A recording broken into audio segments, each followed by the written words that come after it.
정용실의 뉴스 브런치. 안녕하십니까, 정용실입니다. 오는 4월 11일이면 이 헌법재판소가 낙태죄 헌법 불합치 결정을 내린 지가 2년이 됩니다. 신체 주권과 자기 결정권을 보장해야 한다는 여성들의 요구에 헌재가 66년 만에 화답을 하면서 이제 후속 입법에 대한 기대가 컸는데요. 지금 2년이 돼가는 지금의 낙태죄 효력은 사라졌지만 입법 공백이 길어지면서 여성이 안전하게 임신을 중단할 합법적인 수단이 마련되지 않고 있습니다. 자, 이 애매한 상황을 청년 여성들은 어떻게 바라보고 있을까요? 오늘 주간 똑똑똑에서 이야기 나눠보도록 하겠습니다.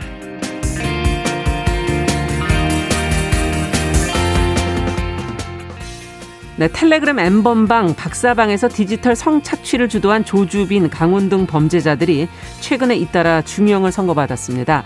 이들이 검거된 이후 1년의 시간이 흐르면서 우리 사회의 경각심이 높아졌고요. 관련 범죄 양형 기준이 강화되는 등 여러 가지 변화가 있었죠. 그런데 여전히 과제가 많습니다. 성착취물을 유포한 사람들 대부분이 가벼운 처벌을 받고 있고요. 유사 범죄도 끊이지 않고 있죠. 자, 아직 끝나지 않은 이 디지털 성범죄 근절하기 위해서 어떤 노력들이 더 필요할지, 자, 오늘 초대석에서는 N번방 사건을 최초로 세상에 알린 추적단 불꽃을 만나서 솔직한 이야기를 좀 들어보는 시간 준비하고 있습니다. 이 문제를 끈질기게 추적해온 불과 단 두 사람의 이야기 귀 기울여 주시기 바랍니다. 자, 4월 9일 금요일 정용실의 뉴스 브런치 문을 엽니다.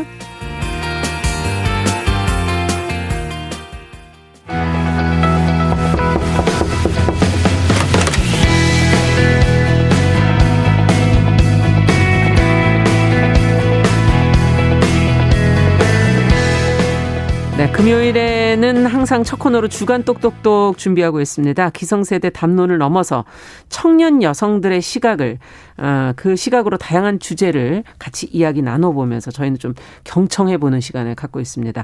오늘도 개간 홀로의 이진송 편집장, 안녕하십니까? 안녕하세요. 네, 청소년 페미니스트 네트워크 위티의 양재 활동가, 안녕하십니까? 네, 안녕하세요. 네, 두 분이 자리를 해주셨습니다. 자, 앞서 설명을 좀 드렸는데 낙태죄 헌법 불합치 결정 나온 지가 벌써 이제 2년이라는 시간이 흘렀어요.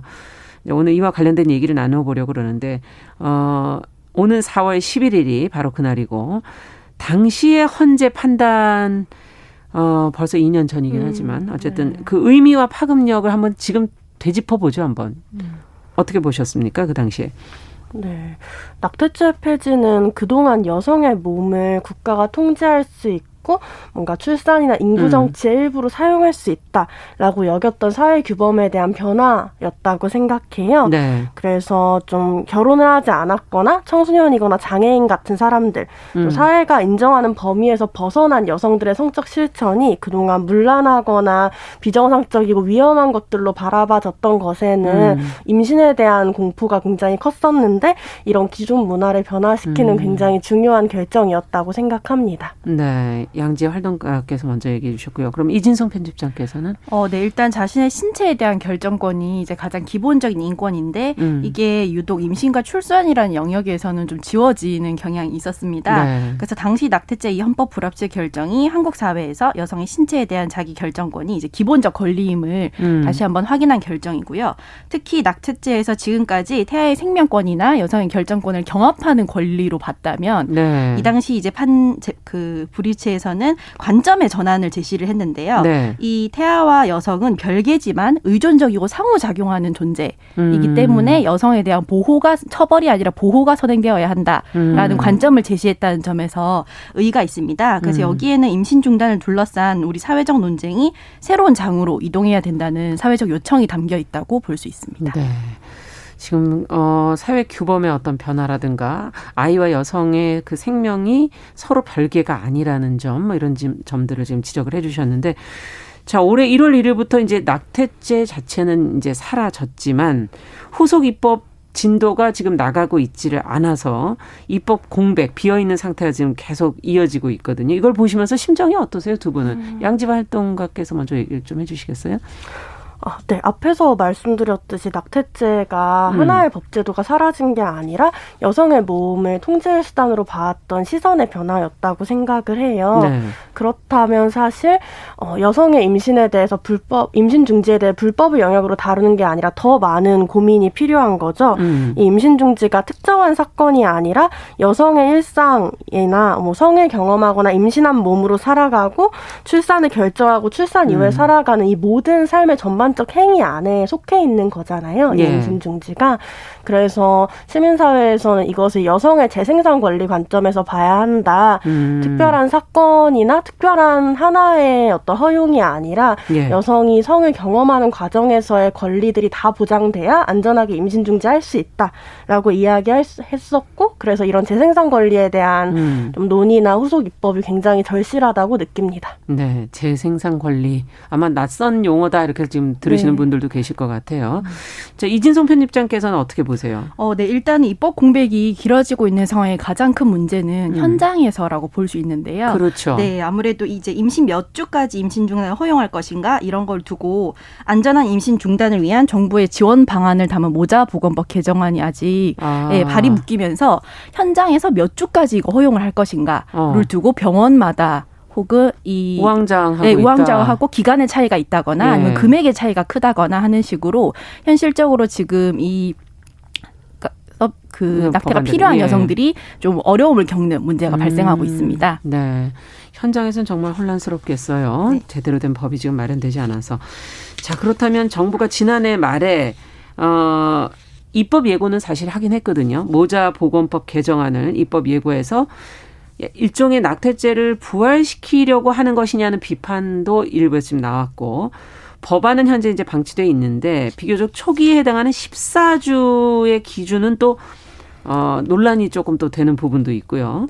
어쨌든 태아와 산모의 건강과 생명에 막대한 영향을 주는 임신 후반기의 중절은 제한할 필요가 있지 않냐 하는 그런 이야기들도 나오고 있고, 자, 이 부분에 대해서 그럼 지금 현재 입법 예고된 그 내용들을 좀 보시면서 좀 구체적으로 이 부분을 좀 생각을 해보죠. 어떤 기준이 마련돼야 되는가, 두 분의 의견을 좀 들어보고 싶습니다. 먼저 이진성 편집장께서. 네. 일단은 14주를 넘어가면서부터 24주까지는 조건부 낙태가 허용이 됩니다. 네. 그래서 기존의 사유가 이제 강간으로 인한 임신이나 아니면 유전병이라는 그 조건이 있었다면 이제는 여기에 사회 경제적인 어려움이 추가가 되어서 반드시 이런 범죄나 유전병의 문제가 아니더라도 이제 할 수 있게 되었는데 이런 조건이 없다면 또 이제 그 낙태가 불법이 되는 상황이 지금 세 가지 조건에 해당되지 않는다면. 네, 그렇죠. 그리고 또 24주를 넘긴 중절은 종전대로 이제 처벌을 하려고 하는데 제일 큰 문제는 14주라는 게 좀 실효성이 떨어지는, 그리고 현실적으로 반영하기 어려운 기준이라는 거예요. 이 14주라는 게 언제부터 일주를 그러면 매길 것인가, 정확하게 알 수 있는가? 산모나 병원이 이 시점을 14주와 15주가 일주일이라는 게 하루 차이로도 일주일이 갈리잖아요. 네, 이런 문제가 굉장히 애매모호하거든요. 네, 그런 문제다. 그리고 굉장히 또 바쁘게 살다 보면 사실 14주 정도는 모르고 지나가는 경우도 굉장히 허다하고 현실적으로는 이런 문제가 있어서 이런 조건부 허용에 대해서 좀 아무래도 문제가 있지 않나 그 생각을 했습니다. 처벌과 또 연결이 된다면 그 하루 차이가 과연 어떻게 증명할 수 있는가, 이런 문제도 있다.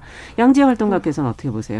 맞아요. 그래서 임신 주수 기준이 마지막 월경 첫날부터 주수를 계산한다고 해요.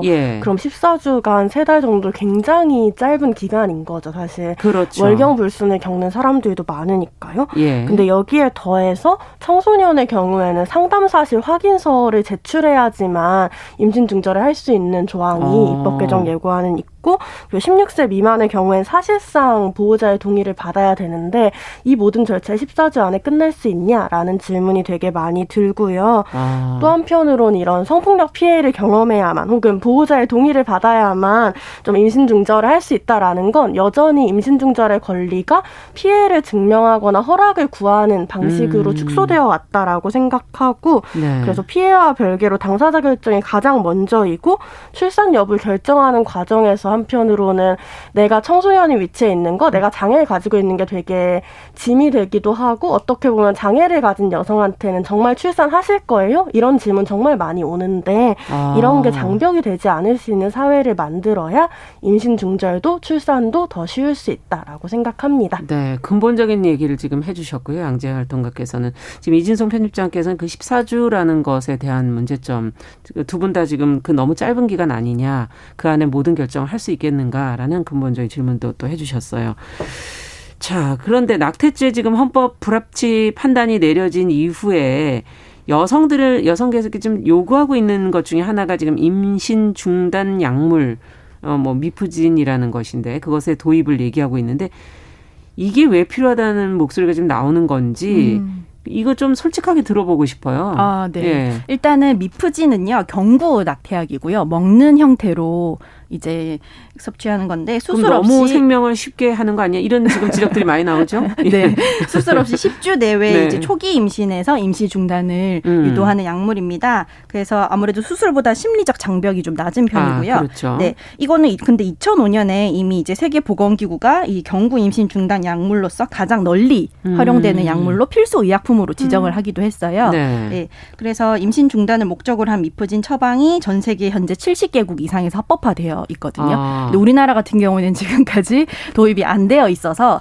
여성들이 이제 그럼 수입도 안 된다는 얘기인가요? 네, 이제 시작하려고 하는데 이 단계가 지금 어떻게 되고 있냐면 한 제약회사가 3월에 영국 제약사와의 협의를 거쳐서 이제 국내 판권이랑 독점 공급 계약을 체결했어요. 그래서 식품의약안전처는 상반기 내에 이거를 허가를 내겠다라고 이제 일단 예고를 한 상태고요. 예. 그래서 이 경구용 임신 중단 약물 도입 취지에 대해서 이제 제약회사에서도 이야기하기를 이 불법 유통을 막는 동시에 지금 현재 인터넷 같은 데서는 블랙마켓 등을 통해서 굉장히 그 암암리에 유통이 되고 있는데 이런 경우는 가짜도 많고 그렇겠죠. 그다음에 사기도 많이 발생을 해서 실질적으로 안전에 피해를 미치는 경우도 많아요. 이거는 건강, 여성의 건강, 생명 뭐 이런 거랑 연결되어 있는 건데. 그렇죠. 아무래도. 예. 그렇기 때문에 이 안전을 고려한 선택이라고 이제 밝혀서 지금 현재 시작 단계라고 볼 수 있습니다. 네, 이제 어떻게 결정 나느냐에 따라 합법적으로 들여올 수 있느냐 없느냐 이런 것들이 결정된다는 얘기신데요. 네. 어떻게 보세요?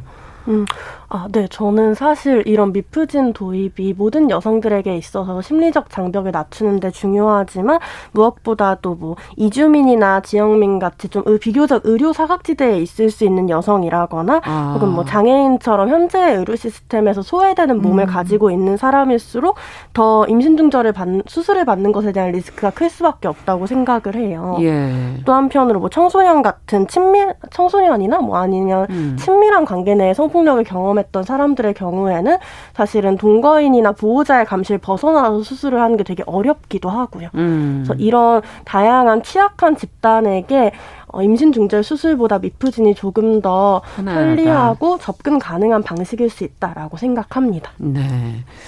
미프진 부작용도 있지 않을까요? 그런 걱정도 의료계에서 나오는 것 같던데. 네. 어떻게 보세요? 일단은 사실 어떤 약이든 또 부작용이 없는 약은 없기 때문에 사실 중요한 거는 이 복용의 위험성에 대한 충분한 교육이 선행되어야 한다는 거죠. 네, 그래서 오용이나 남용을 방지할 수 있는 시스템을 먼저 구축을 해야 되는데 이제 처방이나 부작용, 후유증을 치료할 전문가인 산부인과 의사의 역할이나 권한에 대한 제도적인 정의가 좀 필요하고 전반적으로는 이제 성교육 자체에 대해서도 저희가 그러네요. 다시 재고해 봐야 될 때라고 생각을 합니다. 네. 더 덧붙이실 말씀이 있으신가요? 네. 제가 이걸 알아보면서 김새롬 시민건강연구소 젠더와 건강연구센터장님의 인터뷰를 봤는데 이분께서는 수면 마취를 하고 자궁에 직접 기구를 넣는 임신 중절보다 미프진이 적어도 감염의 위험성 측면에서는 훨씬 더 낫다라고 이야기를 하시고 사실은 임신 중지가 단순히 하나의 서비스를 제공하는 걸 넘어서 좀 처방 전후에 환자의 삶과 건강에 관심을 가질 수 있는 의료 체계로 개편이 된다면 사실 이 부분은 많이 나아지지 않을까 생각합니다. 지금 이제 댓글들이 막 올라오고 있습니다. 지금 이런 약까지 도입이 된다면 너무 임신 중절에 대해서 쉽게 생각하지 않겠는가 하는 걱정하는 그런 시각들도 있고 지금 여성의 인권도 중요하지만 여성 안에 자라고 있는 태아의 생명권, 생존권도 중요한 거 아니냐는 그런 의견들 지금 들어오고 있는데요. 어떻게 보세요? 여성과 청소년 입장에서 이걸 바라볼 때 어떤 대답을 할 수 있을까요? 네, 먼저 드리고 싶은 질문은 낙태죄를 유지해온 한국 사회가 정말 태아의 생명권을 존중해왔나라는 질문입니다.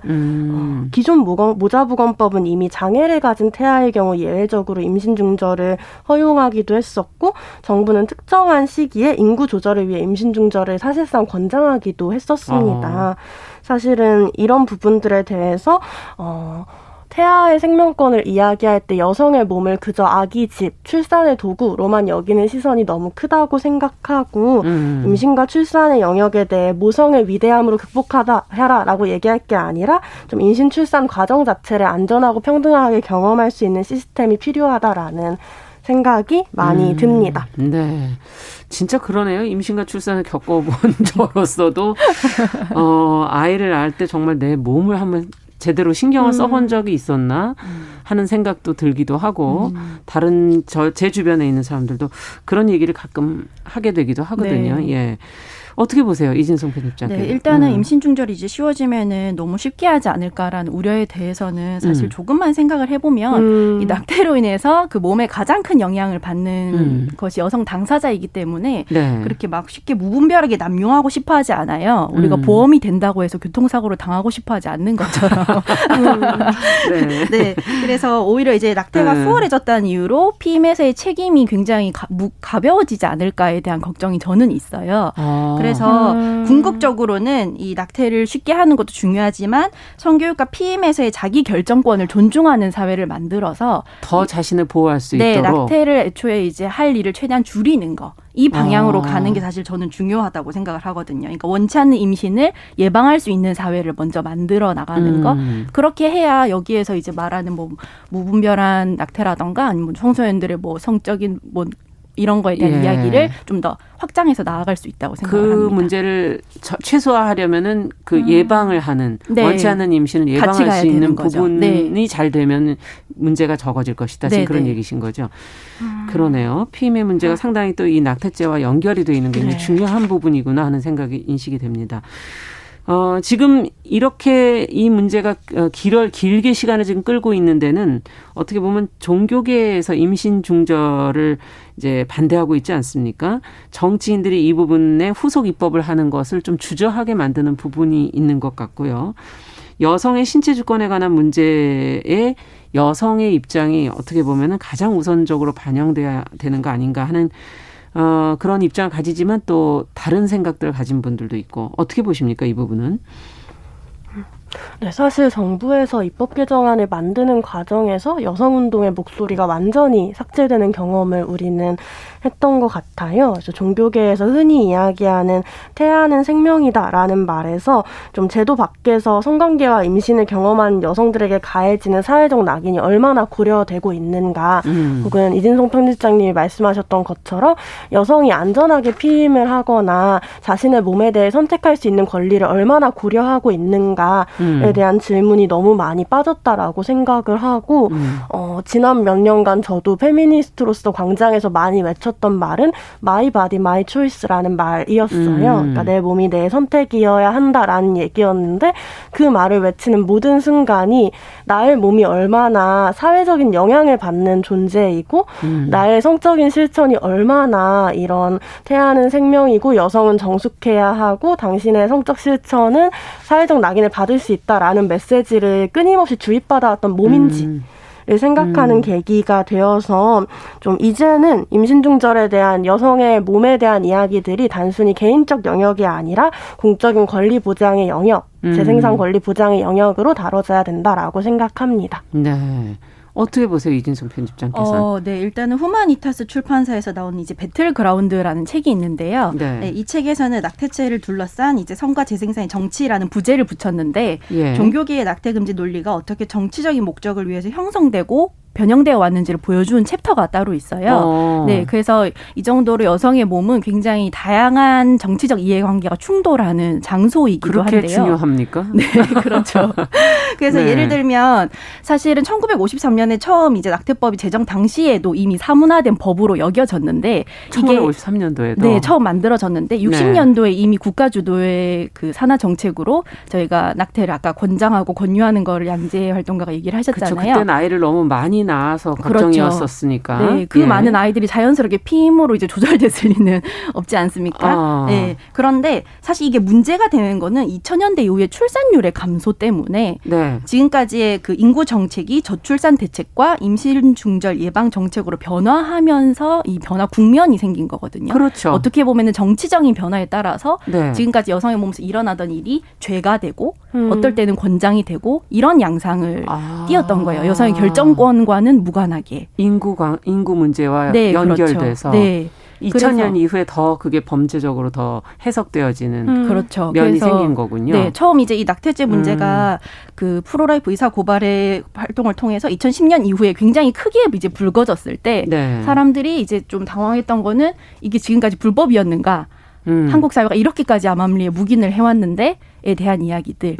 네, 제가 이제 88년생인데 80년대와 90년대는 특히 둘 이상을 낳지 않기 위해서 굉장히 많은 산하 정책을 했던 시기잖아요. 네, 그래서 사실은 통계적으로도 보면 기혼 여성의 낙태가 훨씬 더 많은 것들을 그 시기에 볼 수 있는데 우리가 잊지 말아야 할 것은 이제 결정권이 몸의 당사자에게 있다는 거죠. 네, 말씀하신 것처럼 이제 마이 바디 마이 초이스라는 게 결국에는 이 출산 여부를 결정할 수 있는 자격이 여성 자신에 있다는 거, 여성의 몸과 삶에 대한 자기 결정권을 인정을 하는 것, 이거에 대한 이제 가장 기본적인 접근을 먼저 생각을 해야 된다고 봅니다. 네.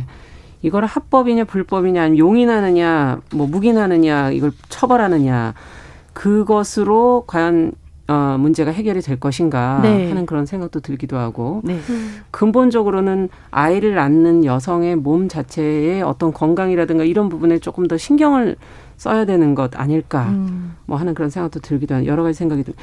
이렇게 얼마 전인데도 이렇게 기억이 안 나는군요. 가까운 시대였지만.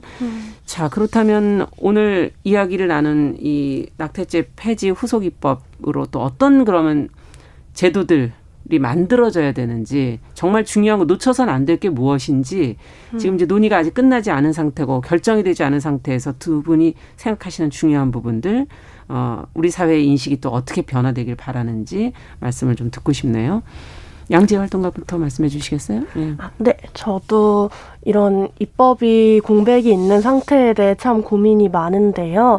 그랬을 때 여전히 정부의 입법 개정안이 보건복지위원회에 계류되어 있는 상황이고 이제라도 좀 여성의 권리에 초점을 맞춘 논의를 시작해서 근본적인 변화를 만들 입법이 필요하다라고 생각을 합니다. 네. 그러한 내용들 중에 중심적인 부분들은 포괄적 성교육 같은 어떤 교육이나 의료진 재교육 같은 어떤 우리 사회의 담론을 바꾸는 작업들도 매우 중요할 거라고 생각하고 출산휴가처럼 유산휴가를 준다거나 건강보험급여를 지급한다거나 이런 부분들도 매우 중요할 거라고 생각을 해요.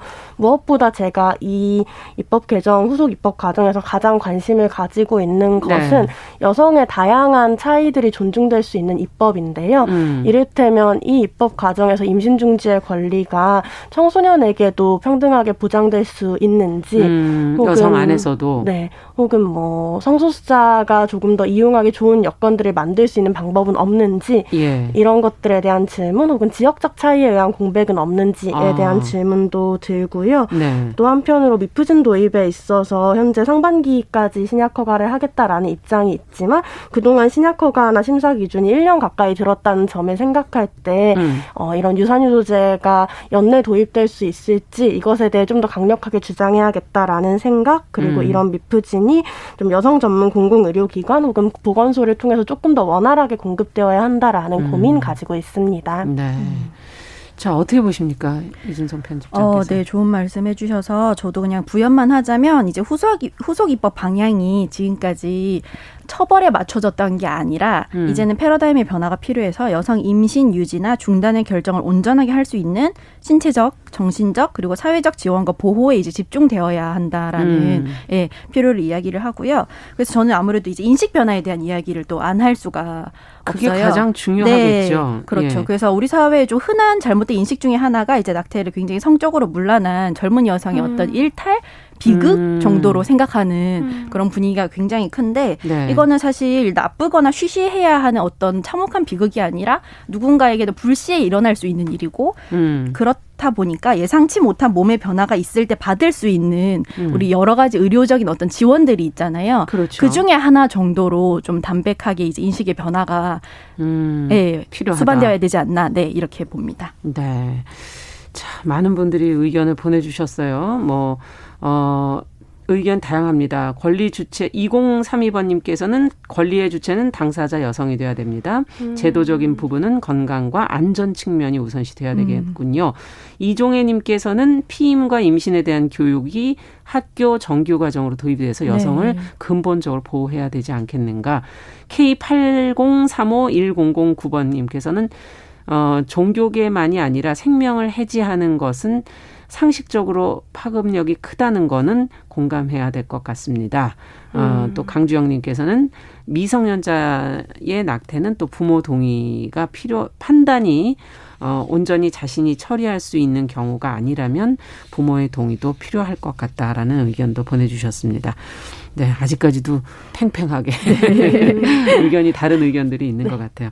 그렇지만 한번 근본적으로 우리가 여성이 임신과 출산의 과정을 통해서 건강과 이것을 어떻게 우리가 안전을 확보해 가고 있는지에 대해서는 근본적인 고민이 좀 필요한 시점인 것 같습니다. 자, 오늘 얘기 여기까지 듣도록 하죠. 할 얘기가 정말 너무 많은데요. 그러니까요. 자, 주간 똑똑똑 낙태죄 헌법 불합치 결정 2년을 코앞에 둔 시점에서 젊은 여성들이 바라는 것, 또 후속 입법에 대한 생각 짚어봤습니다. 청소년 네트워크 페미니스트 네트워크 위티의 양지혜 활동가 그리고 개관홀로의 이진송 편집장과 함께했습니다. 말씀 잘 들었습니다. 감사합니다. 네, 정용실의 뉴스 브런치 듣고 계신 지금 시각 10시 31분이고요. 라디오 정보센터 뉴스 듣고 오죠. 국내 신종 코로나 바이러스 감염증 확산세가 지속하면서 9일 신규 확진자 수는 671명으로 나타났습니다. 전날보다 29명 줄어든 숫자로 하루 만에 다시 600명대로 내려왔습니다. 정부가 현행 사회적 거리두기 단계와 5인 이상 모임 금지 조치를 3주간 더 유지하기로 했습니다. 코로나19 확산세가 거센 수도권과 부산에 대해선 다음 주부터 단란주점과 콜라텍, 헌팅포차 등 유흥시설 영업을 금지하기로 했습니다. 특히 수도권의 경우 코로나19 확산 시 식당과 카페, 노래방, 헬스장 등의 영업 제한 시간을 언제라도 오후 10시에서 오후 9시로 환원하기로 했습니다. 서울 아파트 매수 심리가 4개월여 만에 진정된 것으로 나타났습니다. 한국부동산원이 이달 5일 기준으로 조사한 결과 서울의 아파트 매매 수급 지수는 96.1로 지난주보다 4.9포인트 내려가며 기준선을 밑돌았습니다. 이 지수가 기준선 아래로 떨어진 것은 지난해 11월 넷째 주 이후 처음입니다. 지금까지 정보센터 뉴스 정한나였습니다.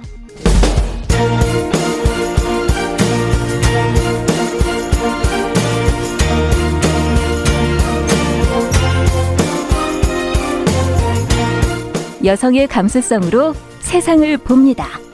KBS 1라디오 정용실의 뉴스 브런치. 여러분의 의견을 기다립니다. 문자는 샵 9730으로 보내주세요. 짧은 문자 50원, 긴 문자 100원이 부과됩니다. KBS 모바일 콩, 유튜브를 통해서도 무료로 참여하실 수 있습니다. 네, 정실의 뉴스 브런치 듣고 계신 지금 시각 10시 33분 넘어서고 있습니다. 금요일에는 다양한 분야의 여성들 만나보고 있습니다.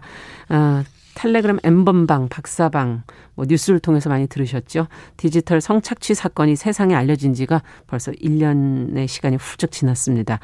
그 사이에 많은 인식들이 좀 변화된 것 같아요. 경각심도 좀 높아졌고요. 제도적인 변화들이 조금씩 한 단계씩 눈에 보이고 있습니다. 그런데도 또 유사범죄는 끊이지 않고 있고요. 그래서 오늘 저희 N번방 사건을 최초로 알린 이 추적단 불꽃의 추적도 계속되고 있습니다. 그래서 오늘 이 두 분을 직접 초대해서 이야기를 좀 나눠보도록 하겠습니다. 추적단 불꽃의 단 두 분 자리해 주셨습니다. 오늘 유튜브는 그래서 이분들을 저희가 보여드리진 않고 소리만 좀 들려드리도록 하죠. 어서 오십시오. 반갑습니다. 네, 안녕하세요. 반갑습니다. 네. 안녕하세요. 네. 자, 매주 이 시간 또 함께 해주시는 방송인 남정미 씨 어서 오세요. 안녕하세요. 반갑습니다. 코미디언 남정미입니다. 네. 오늘 암행어사 보호 차원으로 저희가 이렇게 유튜브를 닫았습니다. 그러니까요. 네네. 왜 다쳤나 그러지 마시고 열심히 들어주시면 됩니다. 네. 자, N번방 사건이 알려지고 벌써 이제 1년이 됐다는 얘기를 앞서 드렸는데 세상이 좀 달라졌다 우리는 느끼지만 어떻게 두 분은 그렇게 느끼세요?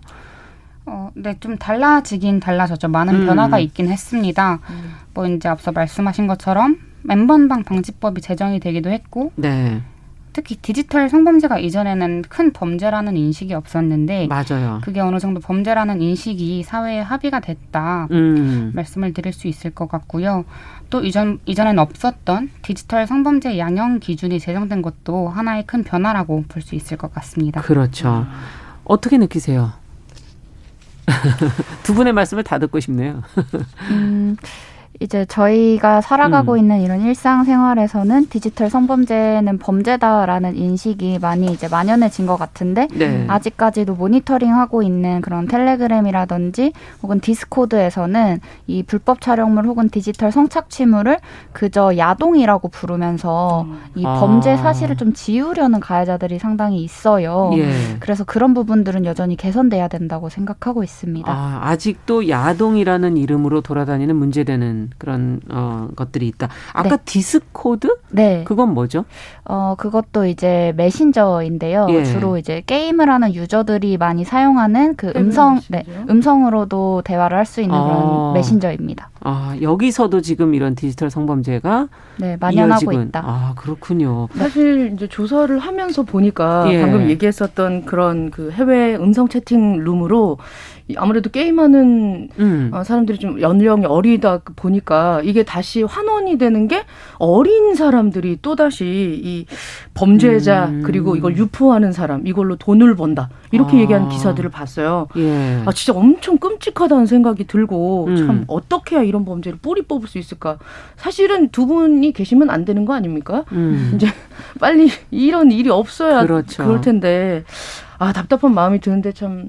네. 근데 디지털 세상이 좀 더 이제 앞으로 더 확장될 것이기 때문에 이 문제가 과연 완전히 사라질 것인가. 지금 처음 시작을 어떻게 딛고 나가느냐가 상당히 중요한 시점이 아닐까 하는 그런 생각도 들고요. 네.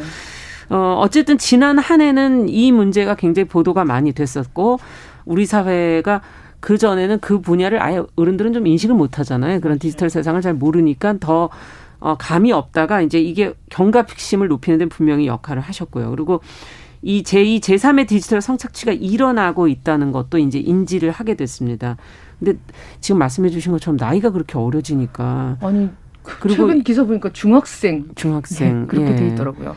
자, 그러면 이 어떤 노력이 더 필요하다고 보세요? 지금 확대가 될 가능성은 있을 텐데 계속.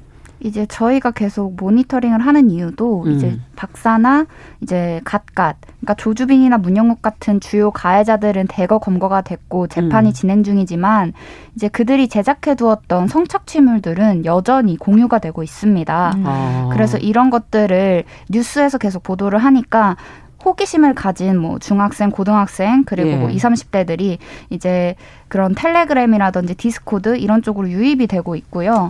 이제 실제로 그런 성착취물들을 이제 판매하는 자들 그리고 공유하는 자들이 지금 아직까지도 유지되고 있고 지금 텔레그램의 어떤 경향성을 보면 상위방 시스템을 도입을 했어요. 상위방. 네, 그러니까 뭐 이전처럼 그냥 아무나 텔레그램에 들어가서 조금만 이제 모니터링 하다 보면 그런 성착취물을 접할 수 있는 게 아니라 활동을 엄청 열심히 해야 되는 거죠. 그러니까 수사기관과 기자들의 눈을 피하기 위해서 방을 더 단계를 만들어서 이제 인증을 요구하고 그리고 점점 은밀한 곳으로 가서 성착취물을 유포하려고 하는 거예요.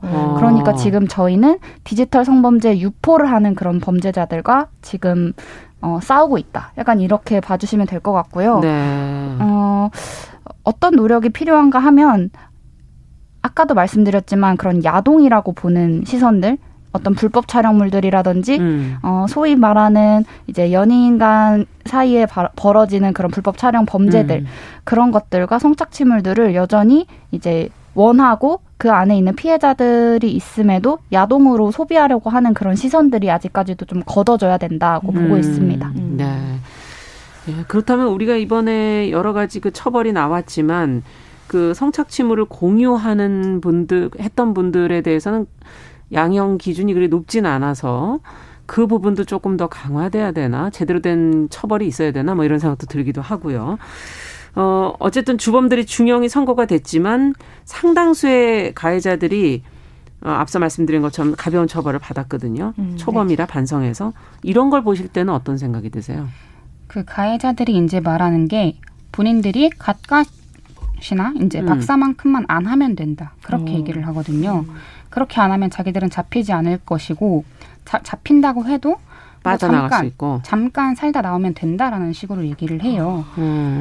그리고 이제 걔네가 잡혀서 이제 초범이라고 하면서 이제 낮은 형량을 받는 것인데 네. 초범이라고 할지라도 디지털 성범죄를 저지른 그런 가해자들이 또 저지르기 때문에 계속 그들이 저지른 범죄가 과연 초범이냐라고 물었을 때는 전 전혀 그렇지 않다고 보고 있거든요. 또 저희가 지금 모니터링을 한 지 1년 7개월 정도가 돼가는데 네. 저희가 모니터링을 처음 시작할 때 활동했던 그런 주요 가해자들이 경찰에 이제 한번 잡혔다가 조사를 받고 검거되지 않고 나와서 또 다시 이제 활동을 하는 경우도 왕왕 보여요. 그런 걸 보면은 진짜 이 구매자나 이제 정말 착취물을 이제 제작하지 않은 그냥 시청자들한테도 정말 이제 합당한 처벌이 필요하다 이렇게 좀 보이는 거죠. 네, 그렇군요. 사실 그 N번방 취재하시면서 이 사악한 범죄의 기원이 처음에 웰컴 투 비디오였었다고 이렇게 인터뷰하신 걸 봤는데 그때 손정우가 굉장히 솜방망이 처벌을 받았잖아요. 네. 그 거대한 사이트를 운영을 맞아요. 하면서도 그랬기 때문에 사람들이 되게 가볍게 생각한 게 아닌가. 이게 지금의 기원이 되지 않았나 하는 그런 말씀이셨을 텐데 사실 양형 기준을 너무 낮다. 사람들이 그런 얘기했죠. 판사 자기 자식이 그렇게 당해봐라 그렇게 하고 있나 이런 얘기들 되게 많이 했거든요. 두 분 어떻게 생각하시나요? 이 문제에 대해서. 사실 디지털 성범죄 양형 기준을 높였는데도 되게 참고사항이라고 이제 가볍게 여기는 판사들이 많은 것 같아요. 저희도 이제 이 관련 재판을 몇 번 가봤는데 이 디지털 성범죄가 얼마나 심각한 범죄인지 인식하고 있는 판사들은 그렇게 많은 것 같진 않거든요.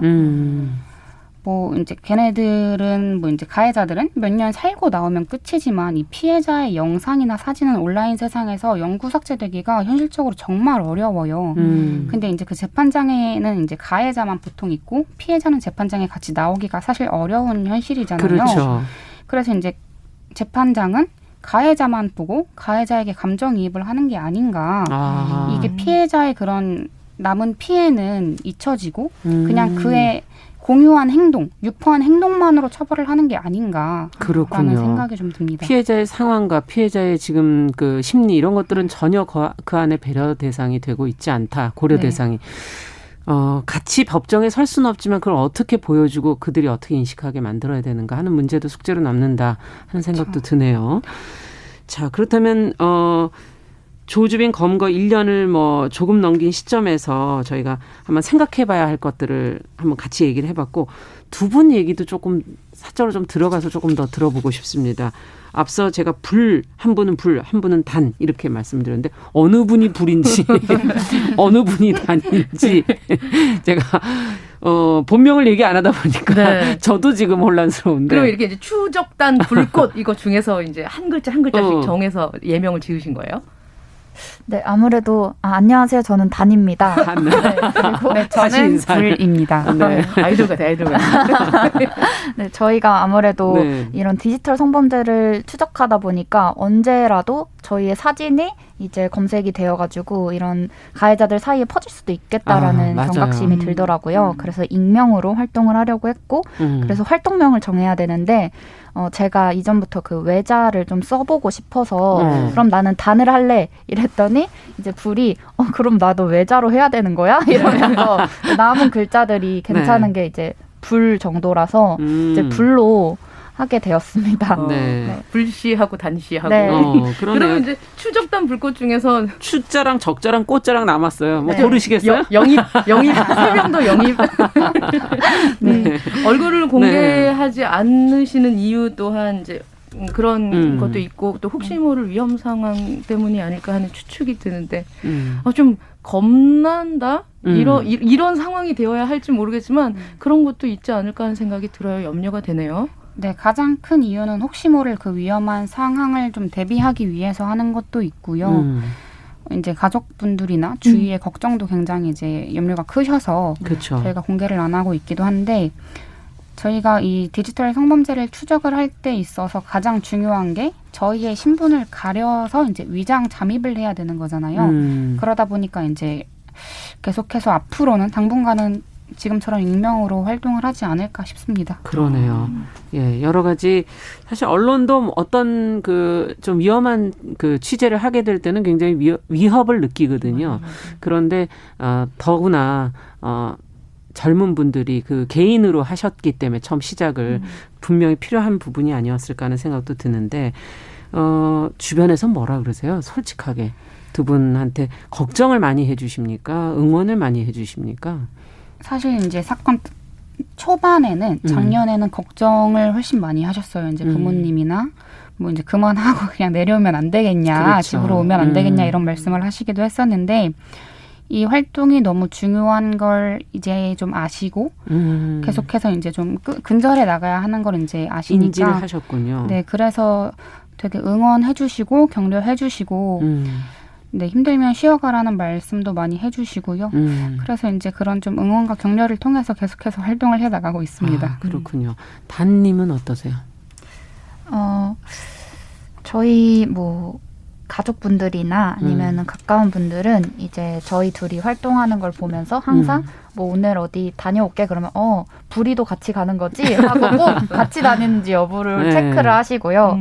그래서 이제 둘이서 워낙 1년 넘는 기간 동안 잘 활동을 하고 있어서 요즘에는 많이 응원을 해주세요. 아이고 다행이네요. 그 책에 보면 시작할 때 추적단 불꽃으로 활동하면서 2명이라 다행이라는 생각을 참 많이 하게 된다라는 말씀을 하셨더라고요. 지치죠 혼자 하면. 그렇죠. 네. 이제 근데 더더욱 이렇게 활동하고 계신 것은 말씀하셨던 것처럼 책을 통해 많은 독자들이 더 연대를 하고 더 같이 힘을 모으면 더 오래 갈 수 있지 않나 하는 생각이 듭니다. 우리가 우리를 우리라고 부를 때 이 책을 내셨어요. 네. 작년 가을에. 예. 네. 이 책을 통해 전하고 싶으셨던 건 어떤 메시지였을까요? 일단 이 책을 낸 이유에는 여러 이유가 있지만 기록의 목적이 있어요. 이제 2019년에 이 텔레그램이라는 어플리케이션 안에서 디지털 성착취 범죄가 어떤 식으로 일어났는지 그리고 그들을 지켜봤던 불가단 우리의 이야기를 기록하고 싶었고요. 이 기록을 통해서 아무래도 독자분들께서 이렇게 디지털 성범죄 문제를 위해서 목소리 내는 이들이 있구나. 이들을 통해서 우리 사회가 더 나아갈 수 있구나. 함께하고 싶다라는 반응을 좀 얻고 싶었어요. 그래서 아무래도 연대의 힘이 가장 저희의 어떤 책의 키워드라고 할 수 있을 것 같습니다. 네. 사실 피해자분들은 그 디지털 성착취를 당하시면서 그 혼자라는 생각에 어떻게 해야 할지를 모르고 당황하고 그분들이 불과 단 두 분이 계시기 때문에 어떻게 보면 또 그 연대의 힘을 느끼고 살아야 되겠다, 생존해야겠다, 처벌을 받게 해야겠다라는 용기를 얻지 않으실까 그런 생각도 드는데요. 더 많은 분들이 해주신다면 더 이제 힘이 되지 않을까 하는 생각도 드네요. 예. 네, 맞습니다. 자, 뭐 리셋 등 뭐 지금 나이대도 좀 비슷한 여성들도 있으시지 않으세요? 네, 이제 리셋 같은 경우에는 2020년 초에 국회 청원을 통해서 이 디지털 성범죄 그리고 N번방 사건에 대한 공론화를 이제 주도했던 그런 단체예요. 네. 이분들이랑 현재 여러 협업을 하고 있는데 2019년에 양형 기준을 마련해야 된다는 설문조사를 진행했던 적이 있고 디지털 성범죄 관련해서 네. 그리고 또 최근에는 언론의 디지털 성범죄 보도에 대한 문제의식을 공통적으로 느끼고 있어서 이것에 대한 성명서를 좀 같이 준비를 하고 있습니다. 아, 그래요? 네. 여기서 뭐 한 가지만 좀 얘기해 주신다면 보도의 어떤 부분이 가장 근본적으로 문제인가요? 아무래도 이 디지털 성범죄라는 게 주범들은 다 잡혔지만 이 디지털 성범죄 영상이라는 게 굉장히 크리티컬한 피해 사실로 아직 만연하게 플랫폼 내에 떠돌고 있는데 네. 이런 사실을 조금 조심해야 2차 가해가 일어나지 않을 수 있는데 뭐 특정 그런 불법 촬영물의 키워드를 언급한다든지 혹은 수사가 진행 중임에도 성급하게 기사를 쓴다든지 네. 이런 경우가 있어요. 그래서 이런 거를 좀 경계하자는 의미로 성명서를 준비하고 있습니다. 네. 사실 그 여느 상황들을 봤을 때는 뭐 특종 아니면 이거 단독 보도 뭐 이러면서 굉장히 열을 올리는데 사실 불과 단의 얘기를 들어보면 우리가 이렇게 노출됨으로 인해서 가해자들이 더 많이 상처가 되지 않을까 계속 피해자들이 죄송해요. 네. 예, 피해자들이 더 상처를 입지 않을까 계속해서 주의를 요하고 하더라고요. 참 그런 모습 보면 더 많은 생각을 하고 있다는 생각에 참 고맙기도 하고 네. 감사한 마음이 들기도 합니다. 예, 사실 언론도 이제 피해자 중심주의라는 그 관점에서 사건들을 쓰기 시작한 게 그리 오래되지 않았기 때문에 아직도 조금 어떻게 보면 미숙한 부분들이 좀 있을 거고 이제 저희도 더 노력을 해야 된다 하는 그런 생각이 한켠에서 또 들기도 하고요. 리셋 등 이제 연대에서 오는 그런 어떤 희망적인 부분도 많이 느끼십니까? 어떠십니까? 아무래도 그분들은 이제 저희와 비슷하지만 또 다른 어떤 능력자분들이 많으세요. 그래요? 네, 그래가지고 뭐 성명서라든지 이런 걸 좀 전문적으로 쓰시는 분들도 있고 그리고 또 국회나 아니면은 재판부 쪽으로 강연을 다니시기도 해요. 디지털 성범죄 관련해서. 그래서 그런 부분을 보면서 굉장히 이제 선한 영향력을 많이 받죠. 아, 우리도 저들처럼 열심히 더 노력을 해야겠다 이런 생각을 하고 있습니다. 네, 활동 범위가 굉장히 넓으시고 법제도적인 관점에서 네. 들어가서 해결할 수 있는 부분들을 네, 맞습니다. 네, 치고 들어가서 문제를 또 해결하시는군요. 네.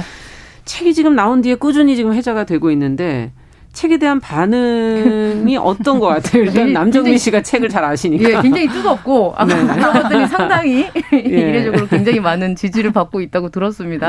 자랑 좀 해주세요. 저희 책이 지금 4세까지 나왔고요. 이야. 대략 뭐 1만 부 정도 이제 팔린 걸로 알고 있어요. 네. 저희가 이제 책이 나오고 나서 이제 매일 하루 일과의 마무리가 이제 책 리뷰를 찾아보는 거였는데 그 리뷰를 보면서 엄청난 응원과 이제 용기를 얻게 되더라고요. 요즘도 이제 간간히 사실 이제 매일같이 이제 책 리뷰를 찾아봐요. 이제 네이버에서도 찾아보고 뭐 이제 온라인 뭐 SNS에서 모든 사이트를 다 모든 사이트에서 다 찾아보는데 네. 그 중에 좀 되게 특히 기억에 남았던 게 이제 어떤 분이 쓰신 글 중에 불꽃이라는 단어를 보면 두 가지가 떠오른다. 하나는 봄철의 논둑을 태우는 것이고 또 다른 하나는 올림픽의 성화이다. 그래서 이제 추적단 불꽃은 디지털 성범죄 문제를 타파하기 위한 무대를 세팅해줘서 논둑 태우기처럼 이제 그 위해를 가하는 성착취 가해자들을 태웠고 또 이제 그 화력이 이제 점차 커져서 이제 세계적인 여성 인권 향상 운동과 닿았다 이렇게 말씀을 해주셨더라고요. 그래서 그 말을 듣고 너무 이제 감동을 받아서 어디다 메모를 해놓으신 것 같은데요, 지금 보니까. 네, 메모를 해놨어요. 그래서 이제 힘들 때마다 보고, 힘들 때마다 보고 있습니다. 그 우리가 우리를 우리라고 부를 때 이 책 소개를 좀 하자면 이 책을 읽으면 N번방 사건이 그냥 그저 사건이 아니라는 것을 알게 된다. N번방 추적으로 그들이 달라지고 N번방 취재를 통해 자각하지 못했던 자신과 주변의 성폭력 흔적을 복귀하게 되고 여자로 사는 자신의 삶을 재해석하기 이른다. 이 책은 N번방 추적기인 동시에 페미니즘 관통기이기도 하다라고 설명을 드리고 있습니다. 예. 참 귀한 책이고요. 그러네요. 네. 근데 두 분 그 생계는 어떻게 유지하세요? 걱정입니다. 책 팔아서? 책 팔아서. 네. 네. 또 지금 좋은 책이 기다리고 있죠. 많은 분들이 뭐 이제 어떻게 좀 도와줄까 후원을 좀 하고 싶다 이렇게 생각을 하는데 네. 저희가 그 텀블벅이라는 크라우드 펀딩 사이트에서 이제 우리 다음이라는 매거진을 준비를 하고 있습니다. 그 매거진 안에는 디지털 성범죄 관련해서 그동안 이제 사회에서 다 조명하지 않았던 부분을 좀 취재해서 매거진으로 이제 구성을 하려고 합니다. 네, 그것도 기대를 해봐야 되겠네요. 네. 예. 자, 지금 뭐 디지털 성착취를 비롯해서 이제 디지털 시대로 가면서 그 안에서도 또 문제는 계속 이제 또 새로운 범죄들이 또 있을 수 있기 때문에 이런 여성들이 겪게 되는 이런 문제들을 기성 언론들이 어떻게 좀 다뤘으면 좋겠는지. 사실 두 분의 꿈이 기성 언론이었다는 얘기가 보도에 많이 나왔었어요. 지금도 그러십니까? 바뀌었습니까? 기성 언론에 대해서 문제를 느끼시면서 안 오십니까? 아니 너무 저희가 네. 단편적인 부분만 본 걸 수도 있기 때문에 그 안에 소속돼서 활동하다 보면 또 어떤 역시 언론인의 꿈을 꾸길 잘했다는 지점도 있지 않을까요? 그런데 지금은 일단 이 활동에 집중하려고 합니다. 네. 안 오시겠다는 얘기고요. 이해가 된다. 네. 네. 안 가고 싶다기보다는 안 불러주셔가지고 그런 건가요? 네. 그래도 이제 두 분의 활동을 네. 기사를 통해서 찾아서 보는 분들이 많으니까 의지하고 지지해주는 또 많은 선배님들, 네, 기자분들이 계시지 않나 하는 생각도 희망을 품어봐야 될 것 같아요. 네, 맞습니다. 자, 끝으로 시간이 이제 벌써 다 돼가는데 앞으로 심층 취재나 혹시 지금 준비하고 계시는 것들이 또 있는지 짧게. 네, 뭐 지금 이제 저희가 매거진의 실을 심층 취재 부분이 뭐 그루밍 성범죄도 있고 캠피싱도 있고 네. 또 이제 다크웹에서 벌어지는 그 디지털 성범죄들이 워낙 많고 광범위해서 그런 것들을 좀 심층 취재해서 네, 매거진하고 저희 추적단불꽃 유튜브를 통해서 보도를 할 예정이 있습니다. 네, 앞으로도 기대를 하겠습니다. 이경희님께서 이렇게 훌륭한 분들이 계셔서 세상이 밝아지고 희망이 보인다 이렇게 의견을 보내주셨네요. 저는 엠번방 디지털 성착취 사건을 처음 세상에 알린 추적단불꽃의 불과 단 두 분 오늘 자리해 주셨습니다. 감사합니다. 감사합니다. 네, 남정미 씨도 수고하셨습니다. 네, 감사합니다. 고맙습니다. 감사합니다. 네, 정용실의 뉴스 브런치 금요일 순서는 여기서 인사드리겠습니다. 주말 잘 보내시고 저는 월요일에 뵙겠습니다. 감사합니다.